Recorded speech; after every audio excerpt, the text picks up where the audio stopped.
Hi, Nate. Thank you so much for joining us on the cast. I would love to hear more about your personal journey as to how you started Just Persons and what your company is all about. I've recently just finished my first year of the MBA program at Yale University. I went to Wilfrid Laurier for college. And basically, my goal during the first year was to get involved with technology. And there's a really great computer science department at Yale. So I thought, hey, maybe I could meet somebody there and try to figure out a way to build a venture with someone else in that space. And so at the start of this past semester, I was able to get connected with my co-founder. His name is Lucas Nell. He's a South African, and he's doing his undergrad in computer science and electrical engineering. And over the past year or so, he's been working at the Yale AI lab, working on hardware and software. So he has a lot of really great technical skills. And basically, at the start of this past semester, we had a couple ideas of what we could work on, and we ended up landing on Just Persons. So what Just Persons is, the name itself, we create AI avatars. So if you picture this Zoom call right now, but actually AI personalities that can join into a Zoom call, you can talk to them just like a person. So they hear a human, they understand humans, they think of a response, and they'll respond back with a voice. And each avatar has its own voice, its own age, its own experience, and things like that. So it almost has an identity. So the company name is sort of like, we have AI avatars you can speak to, just like a person. And our slogan is bringing out the human side of AI. And we believe that a lot of people in technology today focus a lot on the technical aspect of artificial intelligence, but not really the experience aspect of it, of the people using the products. And so we really want to focus on both having strong technical, but also making the product really easy for people to use and personal to use. That's kind of what we're focused on. I definitely think that business idea is something that has a growing presence in the industry. So that's amazing that you're catching on to that. So I'd love to just move right into our first question for you, Nate. In today's dynamic business environment, the principles of equity, diversity, and inclusion have attracted significant attention. Given this, how do you, the co-founder and CEO of Just Persons, define and understand equity, diversity, and inclusion? So equity, diversity, and inclusion is extremely important. I think particularly for us, where we're dealing with persons, our company is called Just Persons. And so it has actually caused us to really think about what is a person, both from the AI avatars that we build and design, and also the users that are going to be using our product. And we have to think about, okay, how can we use this technology to benefit across various different communities, different identities, and different diverse backgrounds. So there's a lot to unpack there. There's the user stakeholder perspective. There's the actual avatars we're designing, which are kind of acting like humans and persons. And then there's also obviously the employer base, people that, as we start to grow our team, thinking about that. So basically, I think for us, a big aspect that I really want to focus on with the company is user empathy. And I think that's extremely important. We kind of talked about this at the start, kind of bringing out the human side of AI. So we want to focus on the ethics of what we create. We want to focus on the impact of what we create. Can it impact not just, for example, wealthy people of a certain background, but can we actually have a broader impact in the products we create? And then thirdly is having a set of products that can cater to every single type of background, to the most people possible. So I would say for us, so to be transparent in terms of our company, we have myself, I'm actually half Chinese, half Canadian, white. And then we have Lucas, who is actually originally from South Africa, but he comes from a Dutch background originally. So in terms of our backgrounds, we have some kind of mixes of our background, but there's obviously some gaps there in terms of gender and in terms of other ethnic and identity groups as well. So that's definitely something that we are thinking about as we build our core team. We're looking to bring on 2 to 3 core members over the next 4 to 6 months. And so that's something definitely in the back of our minds, particularly, bringing on a female, and then as well, other diverse groups, people from other potentially diverse groups, which is just going to help us as we build our products out to keep in mind various perspectives and experiences and make sure we don't have as many gaps as we design our products. In terms of our user testing, this is another area we're really focused on.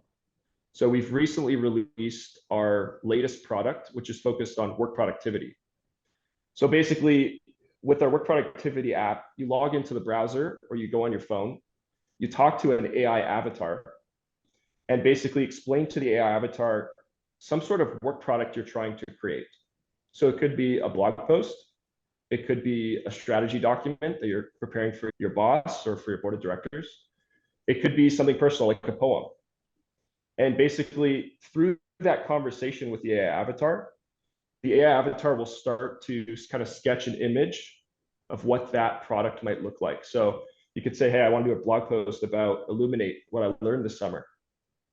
And you'll see a couple headlines, hey, I did this, I learned this, and these are some of the insights I gained. And then from that conversation alone, without touching the keyboard, the avatar will pull up a screen and write a full 3-paragraph blog post for you. And then you can say, hey, can you change this, or can you revise this, or can you add some information on something else? And it'll edit within a couple seconds an updated draft. So that's kind of how the product works. I think it's really amazing that you've identified those gaps in your team and that you're hoping to fill them in the future. And I think that's a really important first step for all companies. So I'm going to pass it off to Christine, actually, for the next couple of questions. Thank you, Sophie. My first question to you is, considering Just Persons is still a relatively young company with just 5 core members, and with AI on the rise, there's significant growth potential for your company. How do you plan to expand your company in the future using EDI efforts, and what exactly are your company's future vision regarding EDI? Right now, I'm actually reading a book called Who, WHO, and it covers a lot of these aspects of basically growing a company and how do you build the right team and fill in the gaps. Maybe we could put a link on the description of wherever this gets posted. But anyhow, this is on the top of my mind.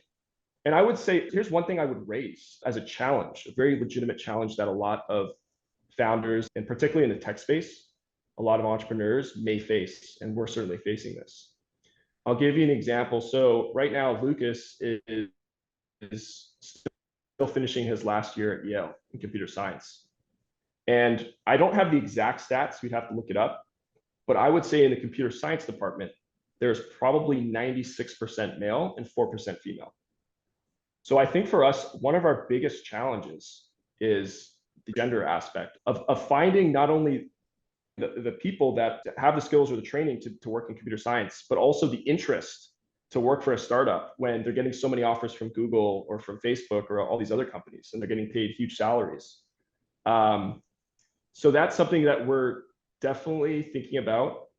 We've been focused a lot on building relationships. So we have a couple candidates that we have in our mind, and a lot of trying to convince someone to come to a startup involves trust, because they want to believe in the vision. They also need to trust that the company will survive and that the team will work and things like that. So we've started some of these initial discussions, but it's hard to get that into the team dynamic. I'll be very honest about that, but it is very important because half the population is female, and the female perspective is extremely important for our mission of what we're trying to do. In terms of other diversity elements I could bring up, one decision we've made and we're thinking about is actually having 2 head offices for the company. So we're planning on having one office in San Francisco at some point starting next year, just because that's where all the venture capitalists are. That's where so much in AI tech is happening. So we need to have some sort of presence there. However, in the Bay Area, on many diversity metrics, there's a challenge, as I'm sure you are aware, in terms of having a very monoculture, in terms of ethnicity, gender, also just in terms of mindset. And so we are actually highly considering having a secondary office in Atlanta, where I am currently. There's numerous benefits to this. So number one is Atlanta has a high amount of HBCUs, so historically Black colleges and universities, and just in general has a higher concentration of educated people from, say, minority backgrounds that study at Georgia Tech, which is down the street from where I live and where our office is here, and other great schools in the region and in the area. So we think that that could be a huge component of our team development strategy, just being geographically in different places to cater to some of those demographics. Thank you so much for that insight. It definitely sounds like you've put a lot of thought and direction into the growth of your company, especially trying to reduce that gender gap. But now we're going to dive into the role of AI. So for our third question, in an era where technology plays such a pivotal role in our lives, AI products must be crafted with a broad and diverse user base in mind. Considering this, how does Just Persons ensure that its AI products are designed with inclusivity in mind and cater to diverse user needs? It's core for us to build a diverse team across numerous metrics, so that internally within the company, when we're deciding on design decisions, marketing decisions, and other technical decisions, we have multiple perspectives in mind. So that's a key thing involved with that. I think the other stage, which we touched on a couple questions ago, is the actual user feedback. So how can we get user feedback from various different socioeconomic, demographic, other diversity metrics? There is an issue, I think, with the industry and tech, where at times you have a very small swath of society that's doing the beta testing, just because perhaps certain people are more tech forward, or a lot of founders maybe of a certain demographic and or gender, and so their friend group may be a certain demographic and gender. So we are focused on trying to broaden that as much as we can, and I think that's a lot easier than the team aspect. The team aspect takes a lot of work, but from a demographic standpoint, for example, when we're targeting beta users through our ad campaigns, we can target throughout diverse demographics currently. So we have been experimenting with that as well to get diverse, even cities, different parts of the country, Canada, US, different places, different age groups, and different diversity metrics. So yeah, so it's something that, again, it's extremely important for our mission to be able to encapsulate all types of persons within our product development pipeline. It's really reassuring to hear that inclusivity is being kept in mind for your product development. I'm on my last question now. Nate, are there any examples or decisions influenced by EDI considerations that have positively impacted your organization, either on business metrics or other aspects of your company? Or can you share a challenge related to EDI that has negatively impacted your organization? One thing we can talk about is something we're launching this fall. Keep in mind, we're a fairly young company, but one thing we're launching this fall is an internship program. So we have kind of two streams within the internship program. We have more marketing and user experience, kind of design type internship, which is fairly open-ended and it offers a lot of opportunity for various backgrounds to get into that stream. And then we have a technical internship, which we typically require people that have at least 2 to 3 years or an undergraduate degree in computer science, which limits us a little bit in terms of the pipeline. But we really see this internship opportunity as a way for people that may be disregarded in a normal recruiting pipeline to work with us on a part-time basis over a 4-month period, and to build those skills and experiences, and for us to also open up to various diversity metrics in our pipeline and in our pool of candidates. And through that, first of all, we get to know people without having necessarily as much prejudice that you get if being filtered by a recruiter in an online job portal. Obviously, like, we have to go through the interview process for the internship, but we're able to get more interns than we would if we were, say, having to commit to a full-time job offer.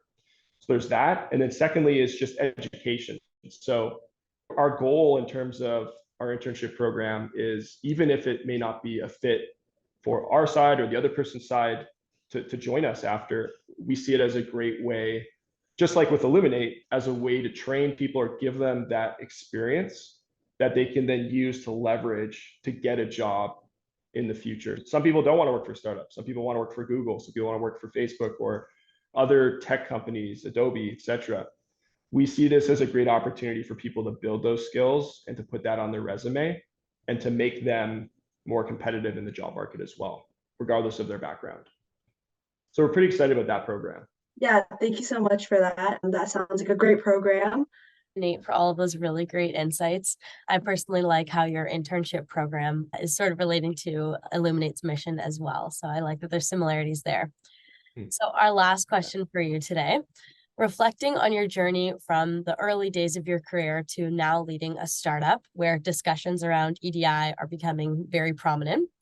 As a leader, do these concepts resonate with you personally? And have they influenced your approach to leadership or ways you engage with your team and peers in the past?